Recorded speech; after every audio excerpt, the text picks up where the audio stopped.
Good morning, all of you. I hope you all are staying fit and fine at your homes. So let's start the chapter number 2 of class 8th, Science. Okay, so आज के जो chapter है उसका नाम है micro organism. तो आपने कभी ना कभी अपनी लाइफ में माइक्रो ऑर्गेनिज्म वर्ड के बारे में जरूर सुना होगा कि माइक्रो ऑर्गेनिज्म क्या होते हैं, कैसे होते हैं, क्या काम आते हैं, लेकिन अभी तक अच्छे से पढ़ा नहीं होगा. तो आज हम पढ़ने जाएंगे अबाउट माइक्रो ऑर्गेनिज्म. तो सभी बच्चे अपनी साइंस की बुक का पेज नंबर 25 निकाल लीजिए. अब हम स्टार्ट करते हैं इंट्रोडक्शन से. ठीक है, चैप्टर नंबर 2 का इंट्रोडक्शन से हम स्टार्ट करेंगे. तो इंट्रोडक्शन में क्या लिखा हुआ है? A number of organism whether they are small और big can be observe easily with naked eyes. इसका मतलब ये है कि बहुत सारे ऐसे जो नंबर ऑफ ऑर्गेनिज्म होते हैं, भले वो स्मॉल हो या फिर बड़े हो, हम उनको कैसे देख सकते हैं? Easily with naked eyes. Naked eyes यानी कि बिना किसी मैग्नीफाइंग ग्लास के हेल्प से हम क्या देख सकते हैं? स्मॉल और बिग ऑर्गेनिज्म देख सकते हैं. ठीक है. There are also a number of living organism that can not be seen with the naked eyes. लेकिन ऐसे ही बहुत सारे नंबर ऑफ ऑर्गेनिज्म होते हैं, यानी कि बहुत सारे ऐसे ऑर्गेनिज्म होते हैं जिनको हम नेकेड आईज से नहीं देख सकते, यानी कि सिर्फ खुली नॉर्मल आंखों से नहीं देख सकते. हमें कुछ ना कुछ यूज करना पड़ता है. जैसे बहुत सारे लोगों की आईसाइट वीक होती है, तो उनको क्या करना होता है? चश्मे की हेल्प से ही वो पढ़ते हैं, कुछ भी देखते हैं. ऐसे ही जो ऑर्गेनिज्म होते हैं हम उनको नेकेड आईज से नहीं देख सकते हैं. हमें उनको देखने के लिए किसी न किसी इक्विपमेंट की जरूरत होती है. ठीक है. तो the scientist have made use of microscopes to observe them. तो वो कोई चीज क्या होती है जिनकी हेल्प से हम माइक्रो ऑर्गेनिज्म को देख सकते हैं? तो उनको देखने के लिए जो साइंटिस्ट थे उन्होंने क्या इन्वेंशन किया? माइक्रोस्कोप्स. माइक्रोस्कोप की हेल्प से ही हम उनको देख सकते हैं. Microscopes of different magnifications have been used to observe the small organism. तो बहुत अलग अलग डिफरेंट मैग्निफिकेशंस की हेल्प से हम क्या कर सकते हैं? स्मॉल ऑर्गेनिज्म को देख सकते हैं. तो यानी कि जो माइक्रोस्कोप्स होते हैं वो भी क्या होते हैं? डिफरेंट मैग्निफिकेशंस के होते हैं. तो such living organism are known as micro organism. तो जो ऐसे लिविंग ऑर्गेनिज्म होते हैं जिनको हम नेकेड आईज से नहीं देख सकते हैं, उनको हम बोलते हैं माइक्रो ऑर्गेनिज्म, क्योंकि हम उनको माइक्रोस्कोप की हेल्प से देख सकते हैं. I hope you all are getting my point. And the microorganisms that are too small to be seen with the naked eyes and can be seen only under a microscope. ठीक है. तो जो ये बहुत स्मॉल ऑर्गेनिज्म होते हैं उनको हम नेकेड आइज से नहीं देख सकते हैं, सिर्फ माइक्रोस्कोप की हेल्प से ही देख सकते हैं. तो microbiology is the branch that deals with the study of micro organism. तो जो माइक्रोबायोलॉजी है वो क्या है? एक ऐसी ब्रांच है जो माइक्रो ऑर्गेनिज्म की स्टडी से डील करती है. ठीक है. हम कोई भी माइक्रो ऑर्गेनिज्म की स्टडी करते हैं तो सब किस में आता है? माइक्रोबायोलॉजी के अंडर में आता है. अब let us perform the following 3 activities to find the answer of above questions. ठीक है. ये आपको कुछ एक्टिविटीज दी हुई है यहाँ पे, आप इनको घर पे ट्राई कीजिएगा. अभी हम चैप्टर रीड करते हैं. यहाँ पे कुछ इंपॉर्टेंट पॉइंट्स भी दिए हुए हैं. Micro organism play both useful and harmful role in our lives. They have role in the preparation of curd, bread, cake and alcohol. They have role in cleaning environment and precipitation of medicines, in increasing soil fertility, etc. Okay, so जो micro organism होते हैं वो हमारी life में harmful और useful दोनों ही role play करते हैं, यानी कि वो हमारे लिए हार्मफुल भी है और वो हमारे लिए यूजफुल भी है. अब वो कैसे यूजफुल है और हार्मफुल है ये हम आगे पढ़ेंगे. लेकिन जैसे हम कर्ड बनाते हैं, ब्रेड बनाते हैं, केक, अल्कोहल, इन सब में क्या होता है? माइक्रो ऑर्गेनिज्म का यूज होता है. तो ये इस तरह से तो क्या यूजफुल है. और भी चीजें हैं बहुत सारी जिनकी हेल्प, माइक्रो ऑर्गेनिज्म की, जिसमें हम हेल्प लेते हैं. They have role in cleaning environment. ये एनवायरमेंट को क्लीन करने में भी क्या करते हैं? रोल प्ले करते हैं. एंड प्रिपरेशन ऑफ मेडिसिन, यानी कि जो मेडिसिन होती हैं वो भी माइक्रो ऑर्गेनिज्म की हेल्प से बनती है. And in increasing soil fertility. और ये क्या करते हैं? जो माइक्रो ऑर्गेनिज्म होते हैं सॉइल की फर्टिलिटी को भी बढ़ाते हैं. कैसे बनाते हैं? हम बहुत सारे खाद वगैरह यूज करते हैं, जैसे हम कुछ खेत होते हैं, खेत में खाद यूज होती है ना, खाद जिसे कहते हैं, तो हम उनका भी यूज करते हैं। तो ये हो गया हमारा माइक्रो ऑर्गेनिज्म के बारे में थोड़ी सी डिटेल। अब आप अपना पेज टर्न करिए, हम नेक्स्ट पैराग्राफ पढ़ते हैं। ये कुछ एक्टिविटीज हैं जो एक बार आप पढ़ के इनको करने की कोशिश करिएगा। अब हम नेक्स्ट टॉपिक है हमारे पास काइंड्स ऑफ माइक्रो ऑर्गेनिज्म, यानी कि माइक्रो ऑर्गेनिज्म के कितने कितने टाइप होते हैं, काइंड होते हैं। तो major kinds of micro organism include bacteria. Firstly क्या होता है बैक्टीरिया के बारे में आपने ये जो नेम्स हैं सारे जो मैं बोलूंगी वो आपने सुने होंगे and you know something about them, लेकिन आज हम इनके बारे में, आज नहीं सॉरी, नेक्स्ट वीडियो में या फिर जब भी ये पूरा चैप्टर कंप्लीट होगा, जैसे जैसे होता जाएगा तो हम इनके बारे में क्या होगी, नॉलेज मिलती जाएंगी। तो इन बैक्टीरियाज के क्या, फर्स्ट हो गया बैक्टीरिया, फंजाई, प्रोटोजोआंस, एल्गे, वायरस। ठीक है, इन पांचों के बारे में आपने पढ़ा होगा। ये क्या है, major kinds of micro organism. ठीक है, ये मेजर काइंड्स हैं, bacteria, virus, fungi, algae, protozoans. तो जो वायरसेस होते हैं वो क्या होते हैं, are smallest of all organism. अगर हम वायरस की बात करें तो वो क्या होते हैं, सबसे ज्यादा स्मॉलेस्ट होते हैं। माइक्रो ऑर्गेनिज्म यानी कि माइक्रो, माइक्रो यानी कि छोटा, तो होते तो सारे छोटे हैं, लेकिन जो वायरस होता है वो सबसे स्मॉलेस्ट होता है सारे ऑर्गेनिज्म्स में। तो वायरस से अभी एक सबसे बड़ा पेंडेमिक चल रहा है पूरे वर्ल्ड में, कोरोना वायरस। वो भी क्या एक तरह का वायरस है, लेकिन वो हमारी लाइफ के लिए क्या है, बिल्कुल यूजफुल नहीं है, वो बहुत हार्मफुल है, जिसकी वजह से हम आज घर पे बैठ के वीडियोस के थ्रू स्टडी कर रहे हैं। ओके, तो जो वायरस होते हैं वो बहुत स्मॉलेस्ट होते हैं। कोरोना वायरस आपको दिखता है क्या, नहीं दिखता ना, अगर दिख रहा होता तो वो इतना फैलता ही क्यों। तो जो वायरस होते हैं वो स्मॉलेस्ट होते हैं, बहुत ज्यादा दिखते नहीं है नेकेड आइज से। ठीक है, तो कोरोना वायरस भी इनमें से एक है। They are quite different from other micro organism. वो क्या होते हैं, जो अदर ऑर्गेनिज्म होते हैं उनसे क्या होते हैं, क्वाइट डिफरेंट, यानी कि थोड़े डिफरेंट होते हैं। Strictly speaking they can not be grouped along with living things and micro organism. Strictly speaking यानी कि कहा जाए तो ये कभी भी क्या होते हैं, ग्रुप में नहीं रहते हैं। वो कहाँ रहते हैं, विद द लिविंग थिंग्स, यानी कि जो लिविंग थिंग्स होती हैं उनके साथ नहीं रहते हैं। तो माइक्रो ऑर्गेनिज्म के साथ भी नहीं रहते हैं। They lie on the border line dividing the living things from non living things. तो जो ये माइक्रो ऑर्गेनिज्म होते हैं ना तो टोटली लिविंग थिंग में आते हैं, ना टोटली नॉन लिविंग थिंग में आते हैं। ये जो इनका बॉर्डर होता है उनके बीच में आते हैं। ओके, तो virus lack a cellular structure but can reproduce only inside cells of the host organism. जो वायरस होते हैं उनका क्या होता है, सेल्यूलर स्ट्रक्चर होता है, लैक अ सेल्यूलर स्ट्रक्चर, जो कि क्या होता है, एक नॉन लिविंग फीचर होता है।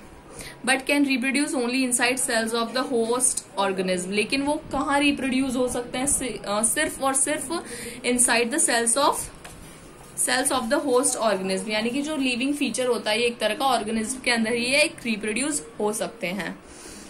तो हम दीज इधर इस पेज पे आ जाइए, these micro organism in structure may be unicellular. तो जो ये माइक्रो ऑर्गेनिज्म होते हैं, अगर हम इनके स्ट्रक्चर की बात करें तो जो इनका स्ट्रक्चर होता है उसमें क्या होता है, मे बी यूनिसेल्यूलर भी हो सकते हैं और मल्टी सेल्यूलर भी हो सकते हैं, दोनों तरह के हो सकते हैं। ये किस तरह से, जो यूनिसेल्यूलर होते हैं वो तो क्या होते हैं बेटा, सिंगल सेल्ड होते हैं। ठीक है, यू नो सिंगल सेल्ड होते हैं। इसी तरह से जो consisting of only one cell, unicellular मतलब जो सिर्फ एक ही सेल कंसिस्ट करें, like bacteria, some algae and protozoa, और multi cellular many celled. Multi cellular यानी कि जो बहुत सारे सेल्स होते हैं जिसमें, और यूनिसेल्यूलर जिसमें एक ही सेल होता है। ठीक है, जैसे कि बैक्टीरिया हो गया, एल्गी हो गया, प्रोटोजोआ हो गया, ये सब क्या सिंगल सेल्ड। अगर हम यूनिसेल्यूलर माइक्रो ऑर्गेनिज्म की बात करें तो उनमें क्या आते हैं, अगर प्लांट्स आते हैं। ठीक है, प्लांट्स में भी क्या होते हैं, बहुत सारी वेराइटीज हैं। एक हो गई algae, fungi and bacteria. Algae में कौन कौन सी आती है, जैसे कि क्लोरेला। अब फंगी है, उसमें क्या आता है, जो फंजाई होता है, फंजाई में आता है यीस्ट। अब बी पार्ट हो गया इसका एनिमल्स, एनिमल्स यानी कि प्रोटोजोआ। प्रोटोजोआ किस तरह के होते हैं? प्रोटोजोआ में आ जाते हैं अमीबा, यूग्लेना, पैरामीशियम, ये सब क्या होते हैं? एक तरह के प्रोटोजोआ होते हैं। अगर अब हम मल्टी सेल्यूलर माइक्रो ऑर्गेनिज्म की बात करें तो उसमें आता है एल्गे और फंजाई। एल्गी किस किस तरह की होती हैं? Volvox, spirogyra, nostoc. और फंजाई की बात करें तो ब्रेड मोल्ड, एस्पेरगिलस, पेनिसिलियम, ये सब फंजाई हैं। और इन सब के नेम आपको बहुत अच्छे से लर्न करने हैं क्योंकि आपको लाइफ टाइम काम आने वाला है। इनकी नॉलेज होना बहुत ज्यादा जरूरी है क्योंकि ये बिल्कुल बेसिक नॉलेज है and you have to know about that. तो इन सब के नाम जरूर याद करिए। जैसे आप इस वीडियो को देखेंगे उसके बाद आप इनके नेम्स याद करिए। अब हम पढ़ेंगे कुछ हिस्ट्री ऑफ माइक्रोबायोलॉजी के बारे में। अब हिस्ट्री ऑफ माइक्रोबायोलॉजी की बात करें तो यहाँ पे हमें कुछ साइंटिस्ट के नेम्स दिए हुए हैं और उनके कंट्रीब्यूशन लिखा हुआ है कि उन्होंने माइक्रोबायोलॉजी में क्या क्या कंट्रीब्यूशन दिया है। ठीक है, तो सबसे पहला है रॉबर्ट हुक। रॉबर्ट हुक ने क्या बताया है 1665 में? उन्होंने बताया ऑब्जर्व क्रोक सेल्स। उन्होंने क्रोक सेल्स को ऑब्जर्व किया, बैक्टीरिया को, स्पर्मेटोजोआ को, using his own crude microscope, यानी कि उनका जो खुद का माइक्रोस्कोप था उसको यूज करके उन्होंने क्रोक सेल्स को ऑब्जर्व किया है और स्पर्मेटोजोआ को भी यूज बनाया, बैक्टीरिया एंड स्पर्मेटोजोआ। ठीक है, ये इनका कंट्रीब्यूशन है, सारे साइंटिस्ट का कंट्रीब्यूशन है। वैसे इनमें इतना बेसिक क्वेश्चंस नहीं बनते हैं बट इनकी नॉलेज होना जरूरी है। एंटोनी वैन लीeuwenhoek 1676 में इनका क्या कंट्रीब्यूशन था?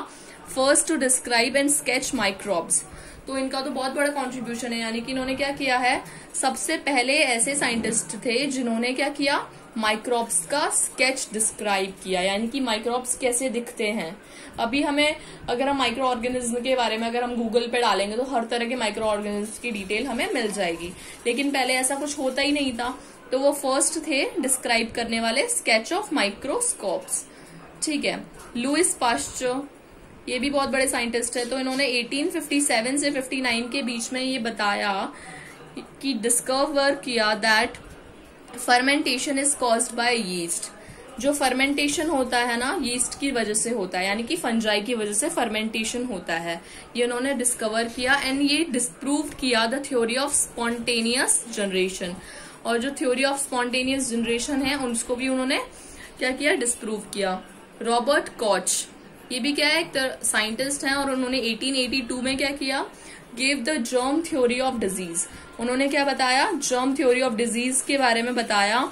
Tuberculosis is caused bye mycobacterium tuberculosis. अब जो ट्यूबरक्लोसिस है वो किसकी वजह से कॉज्ड होता है, माइक्रोबैक्टीरियम के बारे में होता है उसकी वजह से। तो ये सब उन्होंने क्या किया, बताया है। इसके पहले किसी को नहीं पता था कि ऐसा ऐसा ऐसा ऐसा होता है। Bacterium anthrax by bacillus anthracis. तो ये सब उनकी कंट्रीब्यूशन है। Robert Koch. क्रिस्टियन ग्राम 1884 में उन्होंने क्या बताया, डेवलप्ड ग्राम स्टेन टेक्निक। ग्राम स्टेन टेक्निक है, ये काफी फेमस है, तो उसको इन्होंने डेवलप्ड किया था, इसलिए इनको ग्राम स्टेन टेक्निक क्यों बोलते हैं, क्योंकि किसने डेवलप किया, क्रिस्टियन ग्राम ने। अब बात करते हैं Shibasaburo Kitasato. It's a very complicated name. 1889 यानी कि 1889 ने इन्होंने क्या बताया, tetanus disease is caused by Clostridium tetani bacterium. तो उन्होंने ये बताया कि एक टेनिस नाम की एक डिजीज होती है, वो किस वजह से होती है, एक बैक्टीरियम होता है जिसका क्या नाम दिया हुआ है यहाँ पे, क्लोस्ट्रीडियम टेटानी। तो वो इस वजह से होती है। तो ऐसे बहुत सारे साइंटिस्ट के बहुत सारे अलग अलग तरह के कॉन्ट्रीब्यूशंस हैं, लेकिन यहाँ पे जो मोस्टली जिनके ज्यादा ही अच्छे कॉन्ट्रीब्यूशंस हैं उनके बारे में दिया हुआ है। अलेक्जेंडर फ्लेमिंग ने क्या डेवलप किया था 1929 में, developed antibiotic penicillin from Penicillium notatum fungus. तो उन्होंने क्या डेवलप किया, एंटीबायोटिक पेनिसिलियन को डेवलप किया। ठीक है, ये हो गए हमारे कुछ साइंटिस्ट के नेम्स, ईयर्स एंड कॉन्ट्रीब्यूशंस। अब हम यहाँ पे इनके कुछ पिक्चर्स दिए हुए हैं कि कौन सा बैक्टीरिया किस तरह से दिखता है। अब जैसे यहाँ पे दिए हुए हैं टाइप्स ऑफ बैक्टीरिया, ये हो गया rod shape, ball shaped, spiral shaped. ये अलग अलग शेप्स के बैक्टीरिया होते हैं जो आप यहाँ पे देख सकते हैं, आपको दिख रहा होगा इस बुक में। अब यहाँ पे है टाइप्स ऑफ बैक्टीरिया। हमने यीस्ट के बारे में पढ़ा, यीस्ट भी क्या है, एक टाइप है बैक्टीरिया का, तो हमने इसके बारे में पढ़ा। तो ये कुछ इस तरह से दिखता है। ऐसे ही हो गया एक मशरूम, मशरूम भी एक तरह का बैक्टीरिया है, इसको हम खाते भी हैं, ठीक है। पेनिसिलियम, पेनिसिलियम कुछ इस तरह से दिखता है। एस्पेरगिलस, ये कुछ इस तरह से दिखता है। ब्रेड मोल्ड, ये ऐसा दिखता है, ठीक है। तो ये क्या है, इनके कुछ इमेजेस हैं जो आप देख सकते हैं। अमीबा, अमीबा का कोई शेप नहीं होता है, ये कैसी भी शेप ले लेता है। पैरामीशियम इस तरह का होता है, थोड़ा स्लिपर की शेप में। यूग्लेना इस तरह का होता है, ठीक है। ये हो गया ट्राइपेंसोमा, ट्राइपेंसोमा ये भी एक तरह का क्या है, प्रोटोजोआ है।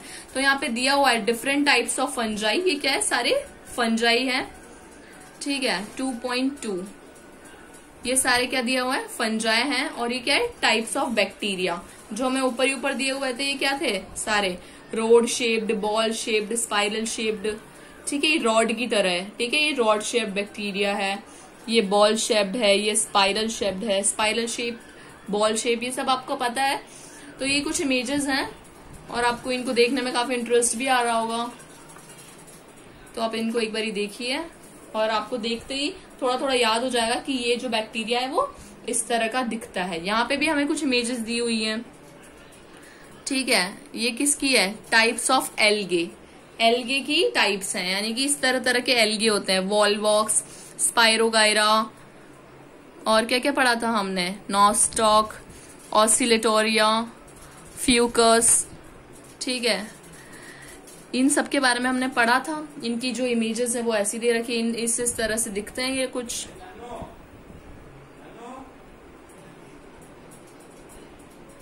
ओके, अब हम बात करते हैं डिफरेंट वायरसेस की। हमने एल्गे देख ली, इस तरह की एल्गीज होती हैं। वायरसेस में क्या है, यहाँ पे बहुत तरह के वायरसेस दिए हुए हैं। Influenza virus, vaccinia virus, bacteriophage virus, HIV virus, ठीक है। ये वायरसेस हैं, आप इन इमेजेस को अच्छे से देख लीजिए एक बारी। अब हम पढ़ेंगे where do micro organism live. ये हमारा अगला टॉपिक है कि माइक्रो ऑर्गेनिज्म रहते कहाँ हैं, where do micro organism live. तो माइक्रो ऑर्गेनिज्म में भी सिंगल सेल्ड लाइक बैक्टीरिया, जो माइक्रो ऑर्गेनिज्म होते हैं वो सिंगल सेल्ड बैक्टीरिया की तरह होते हैं। सम एल्गे एंड प्रोटोजोआ और multi cellular such as algae and fungi, जैसे कि एल्गे हो गया, प्रोटोजोआ हो गया। Multi cellular such as algae and fungi, algae और फंजाई की तरह multi cellular. They can survive under all type of environment, यानी कि ये हर तरह के एनवायरमेंट के अंडर सर्वाइव कर सकते हैं, ठीक है।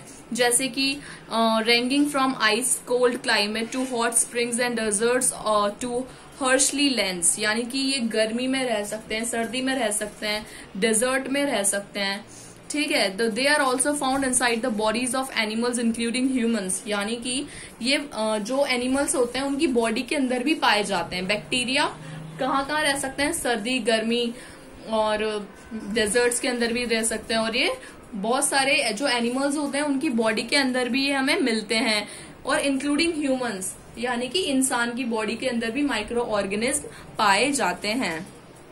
Some micro organism grow on other organism, कुछ माइक्रो ऑर्गेनिज्म अदर ऑर्गेनिज्म के साथ ग्रो करते हैं, वाइल अदर एग्जिस्ट फ्रीली, कुछ फ्रीली एग्जिस्ट करते हैं एनवायरमेंट में।